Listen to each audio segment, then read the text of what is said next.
everyone, how are you all? Hope you all are doing very good. Today students, we have to start our new chapter of class 7, which is chapter number 12 about forest, which is a gift of nature. Okay, let's start the chapter. So nature has given us many gifts. Forest is one of them. About 1/3 of the world's land surface is covered with forest. Forests help us in many ways. They are useful both directly and indirectly and contribute substantially to a country's economic development. So student, what they saying? Nature ने हमें बहुत सारे gifts provide किए हैं. उनमें से एक gift आपका फॉरेस्ट भी है. ओके, हमारे वर्ल्ड की पूरा जो लैंड सरफेस है उसमें से 1/3 पार्ट जो है वो आपका फॉरेस्ट से कवर्ड है. फॉरेस्ट आपको डिफरेंट वेज में हेल्प करते हैं. ओके, इनका यूज़ किया जाता है डायरेक्टली और इनडायरेक्टली, और उस तरीके से फॉरेस्ट आपके कंट्री के इकोनॉमिक डेवलपमेंट में भी सब्सटैंशियली कंट्रीब्यूट करते हैं. Forest variety of plants and animals का होम है. Several tree, shrub, mosses, mushroom, birds, mammals and बहुत सारे ऐसे एनिमल्स हैं जो फॉरेस्ट में ग्रो करते हैं. ह्यूमन बींग्स भी आपके फॉरेस्ट के ऊपर डिपेंडेंट है for a variety of things, and in सभी चीज़ों के साथ साथ फॉरेस्ट आपको कंट्रीब्यूट करते हैं in a lot enhancing the quality of environment. यानी कि एनवायरनमेंट की क्वालिटी को एनहांस करने में भी फॉरेस्ट का एक बहुत बड़ा रोल है. We also get various kind of raw materials. उसके साथ साथ हमें बहुत सारे रॉ मटीरियल्स भी फॉरेस्ट से मिलते हैं, like to produce paper, gum, resin, charcoal, medicine etcetera. So we must take care of this gift of nature seriously. इसीलिए हमको ये जो गिफ्ट ऑफ नेचर है दैट इज फॉरेस्ट, इसकी केयर करनी चाहिए very seriously. Now importance of forest. अब forest की क्या क्या इंपॉर्टेंस है? सो फॉरेस्ट हमारे लिए, हमारी लाइफ के लिए इमेंस वैल्यू के होते हैं, एंड ह्यूमन बींग्स की प्रॉपर्टी के लिए, प्रॉस्पेरिटी के लिए, नेशन के प्रॉस्पेरिटी के लिए they are very useful. Okay, now how, let's see. First of all, environmental balance. So forest आपके बहुत नेसेसरी है एनवायरमेंटल बैलेंस को मेंटेन करने के लिए इन द नेचर. क्या करते हैं फॉरेस्ट आपके न्यूट्रिएंट्स को साइक्लिंग करने में, ओके, ऑक्सीजन प्रोड्यूस करने के लिए, एटमॉस्फेरिक पोल्यूशन को रिड्यूस करने के लिए हेल्प करते हैं. प्लस उसके साथ साथ फ्लड को रिड्यूस करना, वाटर स्टोर करना, सॉइल इरोजन को मॉडरेट करना, ये सभी भी कुछ आपके फंक्शंस हैं which is being perform by the forest. Forest आपको शेड भी प्रोवाइड करते हैं जिसके थ्रू सॉइल जो है आपकी ड्राई नहीं होती है एंड फ्रेबल रहती है, यानी कि ईजिली क्रम्बल हो जाती है during the summer season. Forest हमारी सॉइल की क्वालिटी को भी इम्प्रूव करते हैं, उसकी पोरोसिटी को इंक्रीज करके, फर्टिलिटी को इंक्रीज करके, by contributing humus to it. So इस तरीके से फॉरेस्ट हमारे हेल्दी एंड बैलेंस एनवायरनमेंट के लिए काफ़ी इंपॉर्टेंट है. Next we have habitat for plants and animals. दूसरा क्या है कि forest millions of plants and animals का हैबिटेट है, नेचुरल सेंटर है, जो कि आपकी अर्थ की बायोलॉजिकल डाइवर्सिटी के लिए काफ़ी इंपॉर्टेंट है. काफ़ी सारी एनिमल स्पीशीज़ हैं जो फॉरेस्ट में रहती हैं, जहाँ पे उन्हें food, shelter and suitable atmosphere मिलता है टू ग्रो एंड लिव. अब इनमें से बहुत सारे ऐसे एनिमल्स हैं जो कि दूसरे प्लेस पे सर्वाइव नहीं कर सकते हैं, विदाउट फॉरेस्ट सर्वाइव नहीं कर सकते हैं. ठीक है, and due to deforestation means what? Cutting down of trees on a large scale. So deforestation की वजह से एक वाइड वैरायटी ऑफ एनिमल्स है जो ऑलरेडी बैनिश हो चुके हैं, एंड काफ़ी सारे और भी ऐसे अभी एनिमल्स हैं जो इस एक्सटेंशन के डेंजर को फेस कर रहे हैं, which is a great loss to the world. Now next you have wood. So forest आपका मेन सोर्स है किसका? वुड का. ठीक है, सो जो डिमांड है वुड की वो काफ़ी हाई है इन डेवलपिंग कंट्री, बिकॉज लोग वुड का यूज़ करते हैं कुकिंग एंड हीटिंग के लिए. फ्यूल वुड जो है इनफैक्ट, ठीक है, आपका almost half of all would, तो आपके पूरे वर्ल्ड वाइडली आधे से ज़्यादा वुड है वो फ्यूल वुड के लिए क्या हो चुकी है? हार्वेस्ट करी जाती है.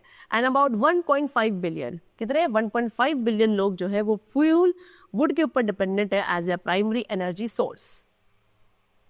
Next we have timber. Timber का यूज़ किया जाता है furniture, door, window, cart, plough, board, tool handler, sport good, plywood etcetera, इन सभी ऑब्जेक्ट्स को बनाने के लिए. सो फॉरेस्ट आपका मेन सोर्स है टिम्बर का भी, एंड जो मेन कॉज है आपके फॉरेस्ट के डिस्ट्रक्शन का वो है ट्रीज को कट करना फॉर वुड एंड टिम्बर. ठीक है, फॉरेस्ट हमें रॉ मटेरियल्स भी प्रोवाइड करते हैं जिसके थ्रू आप पेपर, रेयन एंड फिल्म को मैन्युफैक्चर कर सकते हैं. Next we have other products. Forest अब आपको और भी बहुत सारे माइनर प्रोडक्ट्स प्रोवाइड करते हैं other than would and timber. क्या क्या है वो products? Resin, thatch, fruit, nuts, herbs, medicine, oil, forage, commercial flour, spices and syrups. These all are some other important objects or the materials which are produced and given to us by the forest. So bamboos का आप use करते हो rafters में, roofing, वॉलिंग, flooring and basketry में. Forest plant जो है जैसे कि सैंडलवुड, रोशा ग्रास एंड खास, इनका यूज़ किया जाता है कॉस्मेटिक सोप बनाने में, इंसेंस स्टिक्स बनाने में and many more other things. Okay, चल now interdependence of plants and animals, दोनों ही यानी कि प्लांट्स एंड एनिमल्स हमारे क्या एक दूसरे के ऊपर डिफरेंट वेज में डिपेंडेंट होते हैं. इनफैक्ट जो प्लांट्स का सर्वाइवल है वो एनिमल्स के ऊपर डिपेंडेंट है एंड एनिमल्स का सर्वाइवल प्लांट के ऊपर डिपेंडेंट है. So it can be better understood with the help of the following points. Number 1, animals depend on plants for food. Animals plants के ऊपर फूड के लिए डिपेंडेंट है. ठीक है, तो प्लांट्स आपका सोर्स होता है food grain, fruit, vegetables, spices, tea, coffee etcetera. कुछ एनिमल्स ऐसे जो प्लांट्स खाते हैं directly, that are called herbivores. Carnivores क्या खाते हैं? हर्बीवोर्स का फ्लैश खाते हैं, यानी कि इनडायरेक्टली फिर वो प्लांट्स के ऊपर डिपेंडेंट हो गए. अगर हर्बीवोर्स नहीं होंगे तो कार्निवोर्स क्या खाएंगे? ठीक है, अब हर्बीवोर्स किसके ऊपर? प्लांट्स के ऊपर डिपेंडेंट है एंड कार्निवोर्स उन्हीं का फ्लैश खाते हैं. अगर क्या नहीं होगा, हर्बीवोर्स के लिए फूड नहीं होगा तो कार्निवोर्स को भी फूड नहीं मिलेगा. सो इस तरीके से एक फूड चेन है जो इस फॉर्म हो जाती है by eating and being eaten. So food chain भी आपके लिए आपके नेचुरल बैलेंस के लिए काफ़ी ज़्यादा इंपॉर्टेंट होती है. ठीक है, एनिमल्स हैं, एनिमल्स को ऑक्सीजन चाहिए रेस्पिरेशन के लिए. ड्यूरिंग फोटोसिंथेसिस प्रोसेस के ड्यूरिंग प्लांट्स कार्बन डाइऑक्साइड को एब्जॉर्ब करते हैं एंड ऑक्सीजन गैस को एमिट आउट करते हैं. इस तरीके से प्लांट्स ऑक्सीजन के अमाउंट को मेंटेन करते हैं in the nature. Next, plants आपका शेल्टर प्रोवाइड करते हैं large number of animal species को एंड इस तरीके से बायोडाइवर्सिटी को मेंटेन करते हैं. नाउ डिपेंडेंस ऑफ प्लांट्स और एनिमल्स. अब प्लांट्स कैसे डिपेंडेंट है एनिमल्स के ऊपर? सो प्लांट्स को कार्बन डाइऑक्साइड की रिक्वायरमेंट होती है फॉर फोटोसिंथेसिस एंड ये CO2 कौन प्रोड्यूस करते हैं? एनिमल्स प्रोड्यूस करते हैं ड्यूरिंग रेस्पिरेशन. उसके साथ साथ एनिमल्स लाइक बीज, बटरफ्लाई, मॉथ, ये पॉलिनेशन ऑफ प्लांट्स से भी हेल्पफुल होते हैं जो कि ज़रूरी है फर्टिलाइजेशन प्रोसेस के लिए. ओके, कुछ बर्ड्स एंड बैट्स है वो भी आपके पॉलिनेशन में हेल्प करते हैं. डिस्पर्जल ऑफ सीज का जो डिस्पर्जल है वो भी एनिमल्स के ऊपर डिपेंडेंट है. बर्ड्स एंड बहुत सारे ऐसे एनिमल्स हैं जो इंपॉर्टेंट एजेंट है सीड डिस्पर्जल के लिए एंड डिस्पर्जल ऑफ सीड आपका हेल्प करता है in plant growth. Okay, now next topic which we have deforestation. So today society is developing very fast. तो आज के टाइम पे सोसाइटी बहुत फास्टली डेवलप कर रही है. बहुत सारी new buildings, road, shop, business centres ये आपके कंस्ट्रक्ट किए जा रहे हैं. न्यू रेलवे ट्रैक्स बनाए जा रहे हैं एंड इस डेवलपमेंट के लिए ट्रीज को कट किया जा रहा है एक बहुत बड़े स्केल पे. तो ये जो ट्रीज को हम कट करते हैं एक बड़े स्केल पर for the construction of building, road, railway track, for wood and timber and for obtaining agricultural land. This is called deforestation. Okay, and ever increasing population की वजह से forest products की demand and forest land की demand बढ़ रही है. क्यों? क्योंकि population बढ़ रही है. इसकी वजह से जो rate of deforestation है वो भी एक बहुत बड़े extent पे increase हो रहा है जो कि क्या है? It is a matter of great concern not only for India but all over the world. So deforestation का एक बहुत बड़ा इम्पैक्ट होता है एनवायरनमेंट पे as well as on the living being. Okay, let's study about these impact. So क्या क्या impact है डिफॉरेस्टेशन का? Let's learn about it. Number 1, climate change. So आज ये ऑल लो फॉरेस्ट क्या करते हैं? फॉरेस्ट टेम्परेचर को मेंटेन करते हैं एंड रेनफॉल में हेल्प करते हैं. क्योंकि अर्थ का एक बहुत बड़ा पार्ट है जो कि लो रेनफॉल को फेस कर रहा है due to deforestation. Okay, and जो अर्थ का टेम्परेचर है, अर्थ एटमॉस्फेयर का टेम्परेचर है वो भी इंक्रीज कर रहा है year by year which is not a good sign. Carbon dioxide की जो अमाउंट है वो इंक्रीज कर रही है डिफॉरेस्टेशन की वजह से, इंडस्ट्रियलाइजेशन की वजह से एंड ये सारी चीज़ें जो है it has resulted in an overall climate change. Okay, next we have soil erosion.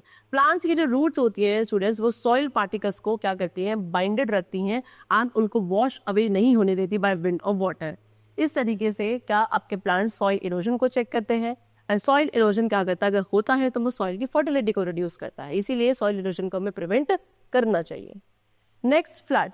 Forest floods को भी चेक करते हैं बिकॉज जो ट्रीज आपके फॉरेस्ट में होते हैं वो एक नेचुरल बैरियर की तरह एक्ट करते हैं for the flowing water and उस तरीके से वो फ्लड्स कंट्रोल करते हैं to a certain extent. In fact world के बहुत सारे फास्ट में जो फ्लड है वो फ्रीक्वेंसी अकर होता है बिकॉज वहाँ पे फॉरेस्ट ही नहीं है, इसी वजह से. Next, loss of natural habitat.